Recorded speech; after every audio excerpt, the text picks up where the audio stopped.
Então nós sabemos que o livro de Marcos, ou o Evangelho, né, segundo escreveu Marcos, ele foi escrito aproximadamente em 55 a 65 depois de Cristo.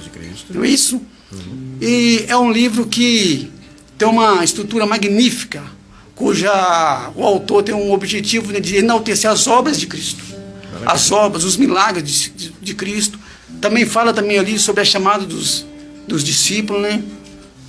Também eu estava meditando, irmão Davi, por que Marcos ele tem esse detalhe, ele é detalhista, pois o Marcos, Marcos aqui é o mesmo João Marcos que esteve com o apóstolo Paulo na primeira viagem missionária. Maravilha. Inclusive eles tiveram um desentendimento, entendeu? Não podiam continuar nessa viagem missionária, né? Sim. Mas logo lá na frente depois eles, né, se entenderam. Porém, na viagem missionária ele não continuou com o apóstolo Paulo. Certo. E posteriormente também o Marcos, ele teve também com Pedro. Então, olha as pessoas que Marcos andou. As referências, né, de Marcos. Além do apóstolo Paulo, também o Pedro, né? Privilégio. Que era um homem que andava lado a lado com Jesus. Pedrão. Era o Pedrão. Então, por isso ele traz todo esse detalhe nas passagens bíblicas. Mas voltando aqui um pouquinho o texto, em apreço, quando Marcos começa o capítulo 1 do seu evangelho, né? E ele fala também sobre o chamado dos discípulos. Quando Jesus chega até os seus discípulos, e estava Pedro, né, que era por nome Simão e André, e eles ali estavam lançando as redes. Jesus chama eles e fala com eles: vinde a mim, eu vos farei pescadores de homens. E a Bíblia diz que Marcos fala que eles deixaram tudo para seguir Jesus. Maravilha. Eles não perguntaram aqui: Jesus, o que você vai nos dar? O que você tem a oferecer para nós? Não, simplesmente deixaram tudo. Jesus chama agora Tiago e João, filho de Zebedeu, que estavam consertando a rede. Eles deixaram tudo. E eu medito aqui: o que levaram aqueles homens a largar tudo por causa de Jesus? Que chamada é essa, né? Que chamada? Porque eu imagino comigo, penso comigo, que quando Jesus chamou aqueles homens, com um chamado diferente, o coração daqueles homens arderam. Eles não resistiram ao chamado de Cristo. Mas continuando aqui, né, o nosso raciocínio, eles atendem, e logo em seguida, ali mais para frente, eles descem para Cafarnaum. Eles vão para Cafarnaum e eles entram, onde que eles começam? Dentro de uma sinagoga.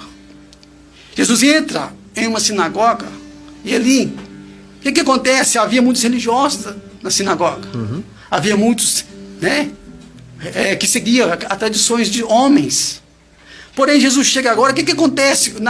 Já o Marcos narrando o texto, o que acontece? Quando Jesus chega naquela sinagoga, Jesus expulsa um demônio de um homem.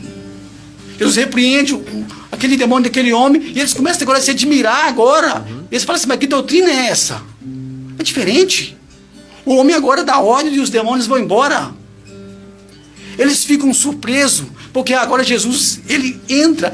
Olha, irmão Davi, Jesus expulsa um demônio dentro de uma sinagoga, para quê?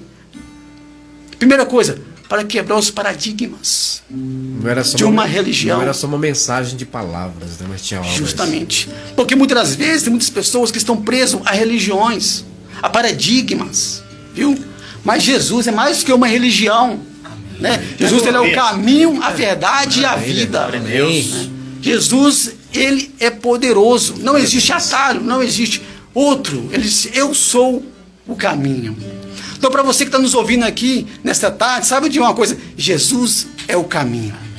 Jesus é a verdade. Jesus é a vida.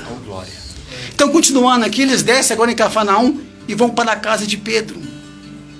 Quando Jesus chega na casa de Pedro, eu imagino que alguém escuta: olha, Jesus está na casa de Pedro. Agora, Marcos ele registra que começou a acontecer milagres na casa de Pedro. Muitos milagres, Jesus operando maravilhas, né? E agora o Senhor começou a agir e as pessoas ficaram maravilhadas. Que bênção, hein? Né? Agora imagina bem, agora eu quero que você reflita comigo. Aquele homem que estava lá no mar, é simplesmente um pescador. Agora a sua casa era uma referência de milagre. Aleluia. Ponto de culto, se fosse hoje em dia, um ponto justamente. De culto, né? Preste atenção, um homem, por quê? Porque ele atendeu o chamado de Cristo. Maravilha. Então eu quero frisar essa palavra aqui nesta tarde. Se você que atendeu o chamado de Cristo, sabe uma coisa, a sua casa é um referencial de milagre do Senhor. Glória. Maravilha. A sua casa é um lugar de bênção. A sua casa é um lugar de paz. A sua casa é um lugar que o Senhor age. Glória a Deus. Agora o apóstolo Pedro, a sua casa ali, durante todos os dias, grandes maravilhas, a própria sogra de Pedro foi curado, viu? Inclusive eles dizem, viu? Inclusive eles dizem, viu, Davi? Ó, preste atenção, hein? Eles dizem, não é verdade, viu, irmãos? Não é verdade. Não está na Bíblia isso. Jesus, não está na Bíblia. Que Pedro negou Jesus porque Jesus curou a sogra dele, tá, irmão? Mas Jesus cura até a sogra, irmão. não vai. Mas agora, gente, Nada contra a sogra, gente. mas isso é tudo, né, para descontrair. Então, o que acontece? Nossa casa, irmão Davi, Verdade. é um lugar de bênção. Glória a Deus. É um referencial, né? para a presença do Senhor. Mas vamos continuar no texto para nós poder entrar no assunto. O que acontece agora? Durante todo o dia, houve milagre na casa de Pedro. Porém, o Marcos ele narra no capítulo 1, versículo 35 em diante, que Jesus saiu de madrugada para orar. Maravilha. Jesus, antes de amanhecer, Jesus saiu para orar e foi para um lugar deserto. O que acontece? Eu imagino bem eles na casa. Cadê Jesus? Eu imagino, agora vamos conjecturar aqui na casa. Onde está Jesus? Cadê Jesus? Porque Jesus ele era o centro. Jesus, ele não era, ele é o centro de todas as coisas. Aleluia. Não é? Onde está Jesus? Imagina o Tiago. Ô João, cadê Jesus? Vamos atrás dele. E aonde que eles encontrou Jesus? Na oração. Na oração. Aí eu quero também frisar aqui nessa tarde. Aonde eu encontro Jesus? Como que eu faço? Eu ando pelo caminho, talvez eu estou desanimado. Olha a chave aí, ó. Eu estou desanimado, eu estou sem força de vir à igreja, eu estou fraco. Como que eu faço para encontrar Jesus? Como é que faz? Na oração. Oração. A chave, né? A oração. A chave. Eles encontraram Jesus na oração. Nós só vamos encontrar Jesus na oração. Aleluia. Né? Mas eu estou sem palavras, eu não tenho força, não tem problema. E dentro da sua casa, quando você estiver desanimado, dobre o seu joelho e fale com o Senhor Jesus. Se derrame, né, na presença dele, porque ele vai te ouvir. Ele está pronto para nos ouvir. Maravilha. Aleluia. Então eles encontraram Jesus ali, né? E conseguiram. Jesus foi, só que porém a obra não parou. Jesus, eles continuaram seguindo Jesus, né? Eles novamente depois voltaram para Cafarnaum. E o texto, Davi, fala que eles estavam dentro de uma casa. Dentro de uma casa. Dentro de uma casa. Alguns dizem, né? O texto não dá essa afirmativa, mas alguns dizem que seria a casa de Pedro. Eu estava hoje estudando, né, em algumas Bíblias. Sim. Alguns dizem que possivelmente estava na casa de Pedro, né? Eles entraram dentro de uma casa. E o que aconteceu? Onde Jesus está, né? Ele chama as pessoas. É verdade. Então as pessoas vieram, né? A ponto que a casa ficou cheia. Lotou. E agora? Ninguém entra. Porque quem estava lá dentro da casa não queria sair. Não ia sair. Jamais eu vou sair daqui. Quem está na presença? Na presença, né? Por quê? Jesus estava na casa. Quando Jesus está na casa, Muda, filho. Ninguém quer sair. As coisas é diferentes. É igual você falou, a sua casa se torna referência, né? Justamente. É. Quando Jesus está na casa, tudo muda. Entendeu? Até a tristeza salta de alegria. Aleluia. Né? Aleluia. Porque ele que nos dá Glória. alegria. Agora, irmão Davi, eles estavam naquela casa ali, mas tinha muita gente que estava lá fora que queria entrar. Ninguém. Agora, quem estava lá dentro não saía. Quem estava lá fora não entrava. Que situação é essa? Que situação. E agora, a Bíblia relata que havia um paralítico. Havia um paralítico. Então, havia um obstáculo. E agora? Não tem como. Imagina bem comigo. Uma pessoa, às vezes, né, saudável fisicamente, não estava conseguindo entrar naquela casa. Imagina. Não estava entrando, não estava conseguindo. Não é? Muito menos um paralítico. Como que esse paralítico ia entrar naquela casa? Difícil, hein? Né? Ele queria entrar para receber o milagre. Né? Havia uma multidão. Verdade. Porém, irmão, eu quero também frisar uma coisa aqui. Para você ouvinte da palavra de Deus. Para todos nós aqui. Não seja apenas uma multidão, mas seja discípulo do Senhor. Pegou aí? Pegou Seja aí? discípulo do Senhor. Porque multidão, Davi, multidão muitas vezes vai para ver o que está acontecendo. Espectadores. A multidão, ela vai muitas vezes para quê? Por curiosidade. Simplesmente, porque eu quero receber um milagre. Mas discípulo não quer apenas um milagre. Discípulo não quer apenas, né, uma experiência. Discípulo, ele quer seguir Jesus. Discípulo, ele está pronto para ouvir mensagem do Senhor. Ele está pronto para poder largar, para poder se renunciar. Eita glória. Então tem muita gente querendo ser multidão, mas não seja multidão. Jesus não chamou para você ser multidão. Jesus chamou você para ser discípulo. Eita. Interessante, nós estávamos no devocional na sexta-feira, ontem, o André falou sobre essa questão, que quem nós seguimos? Que discípulo sabe quem conhece o mestre? Tinha muita gente na multidão que só seguia, mas não conhecia de fato quem era Jesus. Não é? Não vamos só seguir a multidão, não. Vamos seguir a Jesus, vamos conhecer a Jesus. Sim. Forte isso aí. E outro detalhe, irmão Davi, que Jesus ele revelava a intimidade para os seus discípulos, os seus segredos. Glória. Então Jesus tem muito mais para nós. Aleluia. Deus tem muito mais para você, ouvinte da palavra de Deus. Você que está aí na sua casa, aí, no seu trabalho, com o seu smartphone. Sabe de uma coisa? Deus tem muito mais para você. Muito mais. Mas nós precisamos de seguir Jesus. Tornar Jesus discípulo. é maravilhoso, se tornar discípulo dele. Glória a Deus.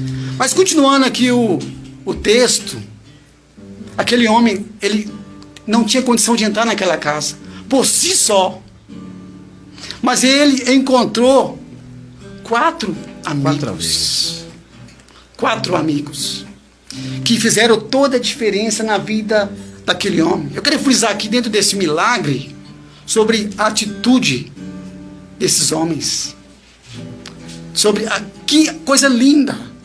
Aqueles homens também queriam entrar na casa, talvez receber algo. Mas olha, eles não foram egoístas.